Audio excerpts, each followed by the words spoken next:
Anime director Shinichiro Watanabe is a Kyoto, Japan-bred Gemini, born on the year of the snake. Of course you know who he is because you love his classics, Cowboy Bebop, Samurai Champloo, Macross Plus.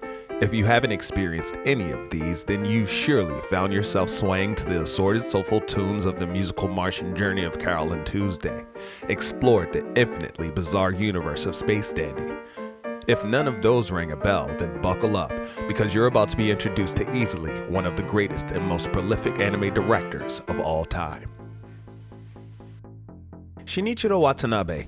He started out as a self-studied scholar of cinema who originally aspired to filmmaking, Western filmmaking. In 1994, he went into his working position at Studio Nippon Sunrise with this desire and ability in mind. It would be here that Shinichiro Watanabe would meet the creator of Macross Plus, Shoji Kawamori, and some commercial music lady called Yoko Kanno? His body of work and love for entertainment from around the world would be instrumental in him becoming a cultural bridge by introducing various vibes and media arts of the West to the farthest Eastern animations. He makes the Otaku Gateway series you show your friends who say they don't like anime, only to embarrass them because they don't know any better.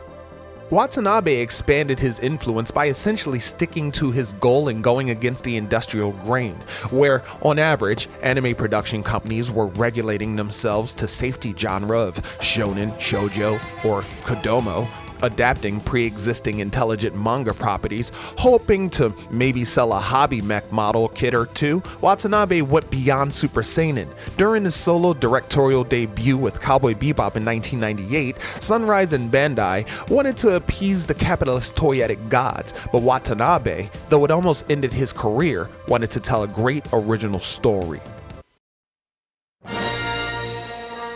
Just over 20 years after Episode 4 A New Hope hit theaters, the syndicated television world was introduced to a new hope of its own. Where Star Wars was a space samurai western opera, Cowboy Bebop was a western space cowboy opus.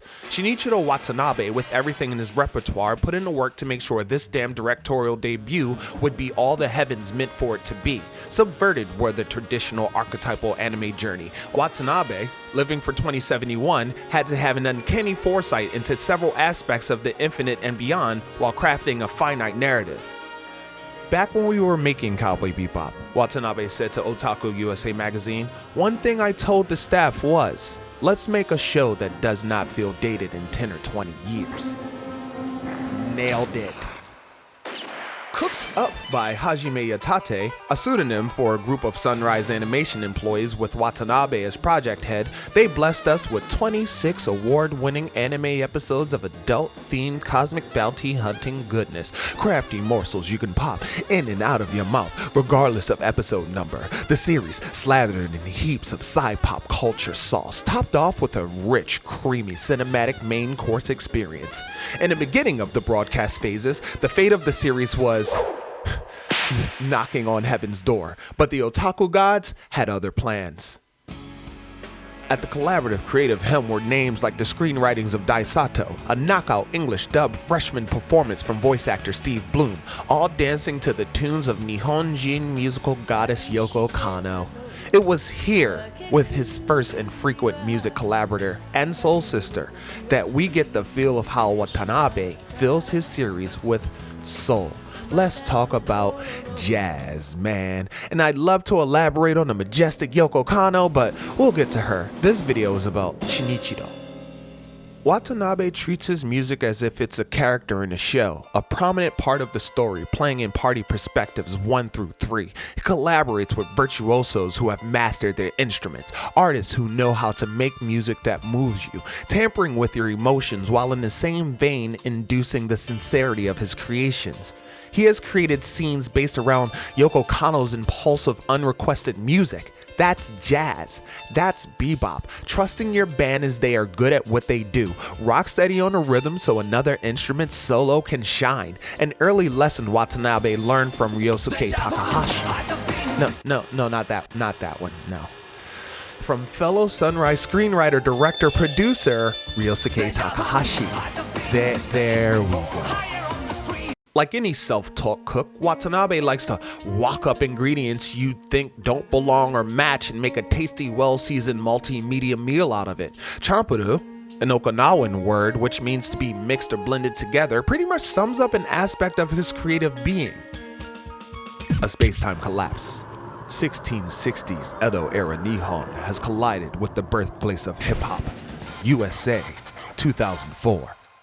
In Samurai Champloo, Watanabe's anachronistic Chanbara venture is the katsu fried chicken and collard green dinner we didn't know we wanted. 1/3 of the show's main character, Mugen, which means infinite, was born out of Shinichiro Watanabe's listening to hip-hop. Mugen was almost born a rapper. Instead, we got a wild-style Ronin-esque b-boy versed in the Afro-Brazilian martial art of capoeira.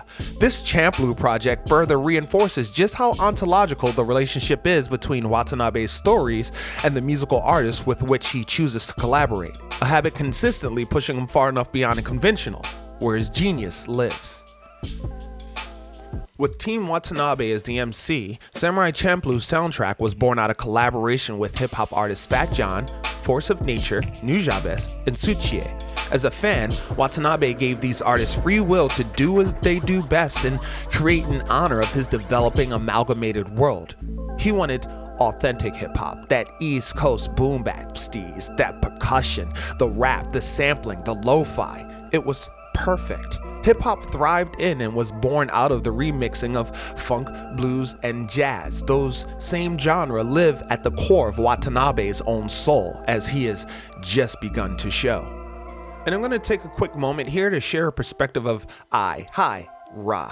Before this, black people weren't really present in anime outside of a lot of out-of-date Western-influenced depictions and a couple of bit roles. We didn't really have a respectable presence in anime or manga realms. In Samurai Champloo, the world's youngest black culture, the hip-hop fashion and style, its aesthetic, served as an interwoven foundation to an entire Nihonjin saga. For the first time ever, black culture was not only embraced by but celebrated as a prominent force by anime. It was dope, continuously inspiring, and an effective use of the gateway. With his affinity for music and capacity for inspiration, he found himself teamed with Brazilian band The Plus Twos as a music producer on the clearly Cowboy Bebop-inspired anime Michiko to Hatchin. A couple years later, Yoko Kanno returned to his side as he directs the late 1960s post-World War II Japan coming-of-age story, Kids on the Slope, only digging deeper into his passion for music and jazz, making sure to do the instrumentalists justice rotoscoping their animations when they're exercising and performing their craft, a technique he'd return to in a future series. Space Dandy, Watanabe's character-centralized disco genius party had at least 20 different artists work on the music. The series plays like a compilation CD of deep philosophies in an assorted bag of well-wrapped absurd candy flavors. It wasn't the meal a lot of people expected, but in retrospect, they realized at the center of each dimension-hopping piece was a conscious nugget of nutrition, like a less mature Rick and Morty skip the trauma and family therapy to go on a quantum entity misadventure for new life forms and boobies. The cat and mouse drama riddled with explosives, terror and resonance, was inspired by a vision brought on by Icelandic naptime music maker Sigur Rós. Because getting the band to do the soundtrack would have been too expensive, Watanabe's passion for the idea drove him to do the next best thing and produce the OST in Iceland near Sigur Rós. Close enough. The music we won't have recorded in its conceptual home anytime soon comes from Carol and Tuesday, a beautiful Martian journey following a talented duo of teenage singer-songwriters from two completely different life classes, pitting their analog expressions against the best AI music production money can buy, pursuing their dream while navigating geo and industry politics, each episode titled after a hit song. The Studio Bones crafted series has reminiscent and updated elements elements from Macross Plus, while at the same time playing in current technologies. The first half of the series crests in an extraordinary tournament arc that mirrors our own modern obsession with Got Talent shows, full of pleasant surprises, a fantastic variation of a trope so common in anime, accompanied by an OST that could cause friction in the most psycho of thugs. We're talking goosebumps, full-on pylo erection with hair standing starch at the tips. For Shinichiro Watanabe, the music is just as prominent and important a character as its animated counterparts. His series are like whole albums, the episodes like songs themselves, each one a potential hit single. 12, a savant from Terror and Resonance, is synesthetic, a condition where one sense is simultaneously perceived by one or more additional sense. He sees sound as color, that in itself like Watanabe's own ability with which he paints. But Shinichiro Watanabe not only visualizes the music, he transcribes good music, making it a part of his own visual overtures, allowing them to transcend time and language. He unapologetically and seamlessly integrates that which he loves into his work, further expanding the diversity of his creations, tuning into new harmonies. The medley of characters in his work shows his appreciation for our world, our universe. Shinichiro Watanabe went into the industry to the beat of his own drum and found his tribe in the Sunrise, where he'd carve out his own path on blessing of the otaku gods. He bent the anime law to his will and was born a great conductor and composer with a dynamic range for potential. His music style, bebop, champuru, taking the rules, observing and understanding them, only to respectfully fold and mold them into something all its own. Music, his divine muse. Anime, his destined filter. Thanks for watching. What is your favorite moment from a project that Shinichiro Watanabe has directed? Let us know in the comments below. Subscribe and hit that bell if you haven't already, because the buck doesn't stop here. And surely this hasn't quenched your thirst for that otaku life, so don't be shy and head on over to OTAQUEST.com to partake in our Japanese pop culture well of information. Drink up. Drink right on up.